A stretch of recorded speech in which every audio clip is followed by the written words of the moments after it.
for not standard quality in the present alert joint inspection under risk-based approach had already been carried jointly by state and CDSCCO centered on the 9 firms which are responsible for 21 not of standard quality drug sample.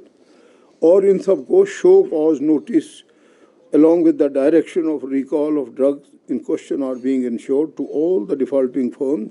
And मैं इतना बता दूँ आपको कि ऐसा नहीं है कि विभाग को इसके बारे में जानकारी नहीं है। ये बात सही है कि जब इतनी बड़ी मात्रा में कोई ड्रग फेल हो तो उसमें प्रदेश के नाम पर भी सवालिया निशान पैदा हो जाते हैं कि क्या हमारे इतनी लोगों की इस प्रकार से अलाउ किया जा रहा है।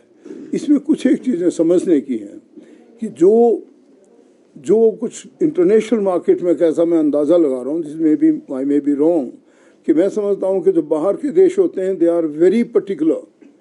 कोई भी चीज़ जब तक अप टू मार्क नहीं होगी, कोई भी चीज़ जब तक उनके स्टैंडर्ड और नॉर्म के मुताबिक नहीं होगी, उसको एक्सेप्ट नहीं करते हैं।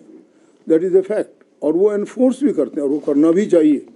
और मैं तो अब ये भी कहना चाहता हूँ ऑन दिस फोरम कि जो भी सरकार सप्लाई लेगी उसमें हम special board of officer, board of directors, I may myself be there, we shall see कि जो भी लिया जा रहा है क्या वो सचमुच में बिल्कुल स्टैंडर्ड के अनुसार है या उसमें किसी प्रकार की कोई कमी है। और कमी है तो वो आउटराइट वहीं पे हम रिजेक्ट कर देंगे, ताकि इस प्रकार के सैंपल जो कि इंटरनेशनल कम्युनिटी में बाहर हमारा भी नाम नीचे लाते हैं वो पहले से ही बंद कर दिए जाए। इतनी सख्ती करने की ज़रूरत पड़ेगी। जो भी हम प्रोक्योरमेंट करते हैं उसमें हम भी पूरे मानक और पूरी चीज़ों को एक बार फिर देखेंगे। तो मुझे ऐसे भी लगता है कि जो मार्केट में इतनी चीज़ें, बिकॉज वी आर हम बहुत बड़े एक्सपोर्टर हैं और ख़ासकर जो फार्मा इंडस्ट्रीज में हमारी दवाइयाँ बाहर जाती हैं उन पे किसी भी प्रकार का किसी प्रकार का डाउट होना इज़ नॉट गुड। और हम लोगों को इसलिए हमें इंश्योर करना पड़ेगा कि अगर जो भी चीज़ हम भी प्रोक्योर करते हैं वो भी under strict order and strict sort of हमें की जाए।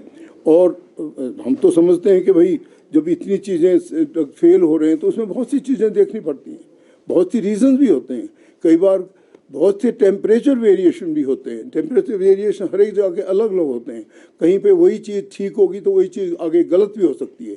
तो हम इसको एक स्टैंडर्ड सॉर्ट ऑफ प्रोसीजर जिसे बोलते हैं SOP बनाएंगे और उस SOP के आधार पर ही प्रोक्योरमेंट होगी, ताकि किसी प्रकार का किसी के मन में शंका रही ना, ऐसा मेरा मानना है। और जहाँ तक जिसके सैंपल फेल हुए हैं उन पे नोटिस तो चले गए हैं, परंतु उसके बाद इस पर बहुत नज़दीक से कार्रवाई होगी कि वो दोबारा उस मैन्युफैक्चर में आए ही ना।